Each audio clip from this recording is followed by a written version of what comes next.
Forget the 2-4 record and a lot of negative talk nationally concerning Michigan football. Jim Harbaugh and his staff are still recruiting and attracting top-level players, not just in Michigan, not just in the Midwest, nationally. We got Clayton Safey on the line from the Wolverine.com on Rivals. You know the name brand Rivals. Head on over there for Michigan football coverage. Clayton, how you doing today? Good. It's good to be back, Mark. Thanks for having me. Absolutely. So, out of the state of Tennessee, not one, but two players, both out of Tennessee, Taylor Groves and CODY Jones come into the fold after being just pursued here in the last, I'm sure they've been pursued for months, but in regards to the offer going out just in the last couple of weeks.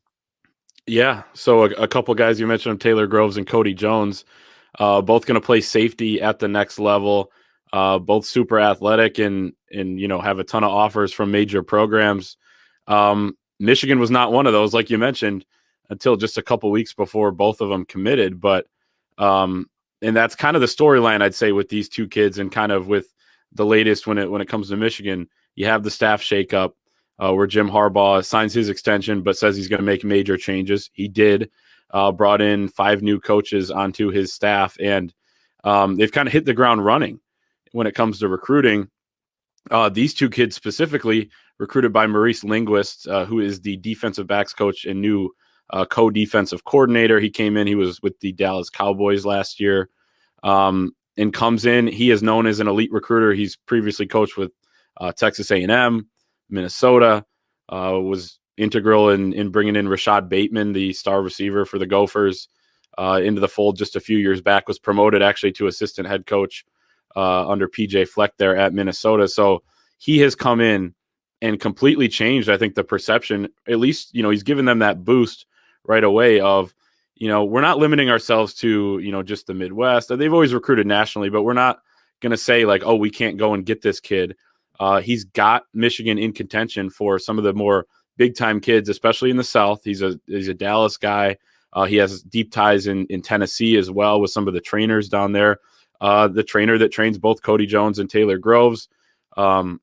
They also have mutual connections with Junior Colson, who's a 2021 linebacker, Rivals 100 guy that I think we're going to talk about in a little bit. So they kind of had some prior relationships, had the prior relationship with Mo Linguist, and then he gets to Michigan and he's able to close with these kids almost immediately. So it's kind of impressive, I guess. You mentioned in the open, throw out the 2-4 record. I don't think anyone around here is doing that, but at the same time, there's room for, there's a lot of encouraging signs, I guess, with this new staff. But I will say they got to get it right on the field as well, especially right away, because I don't think you have much leeway here with the fan base and everything, but it's off to a good start. The only thing you can do right now in January and February basically is recruit, especially because they weren't allowed in the building the last 2 weeks due to a shutdown here on campus. So good start for the new staff, I would say. And these are two really, really highly regarded kids. Groves is the 41st rated wide receiver in the country, according to Rivals, 11th rated player in the state of Tennessee. And right behind him, number 12 in the state of Tennessee would be CODY Jones, the 13th rated player at the safety position in the country.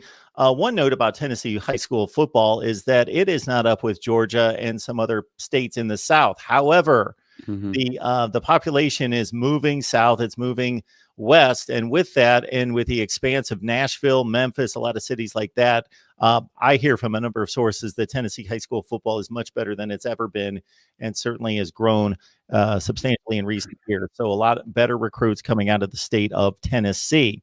If you look at the board for Michigan overall in 22, Clayton, 6 commits.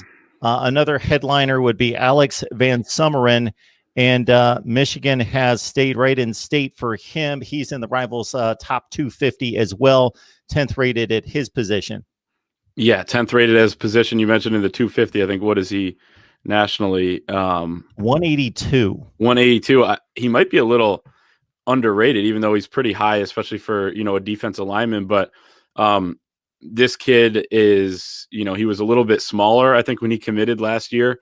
He's up to 300 pounds now as a defensive tackle, and he's such a beast. I mean, you can, if you watch some of his clips from last year, he's just completely dominant. He's not playing against the best competition up at Essexville Garber, which is a couple hours north there of like the Detroit area. But man, is he impressive, and including in some of the workout settings that you can watch kind of, clips of and just see what kind of physically impressive guy that this is. And this is one that I think he's, a guy to keep an eye on as you go through the 2022 cycle. We still have,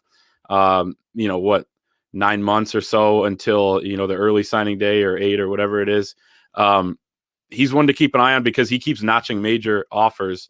Alabama, teams like that are calling him and wanting to see if maybe he wants to take a visit. And he has said on the record too that he's willing to take some visits here going down the stretch. Now, the thing that Michigan has going for them, I'd say the most, is that his brother Ben is on the team. He's a linebacker. He's also played fullback, and has kind of been, a player that Michigan's used here and there, and is kind of a team guy, and loves Michigan. So they have that going for him, them when it comes to Alex Van Sumeren. But I think as he gets on the radar more and more, Michigan kind of got him when he was a little off the radar. He was a legacy guy. I think he was a 3-star at one point.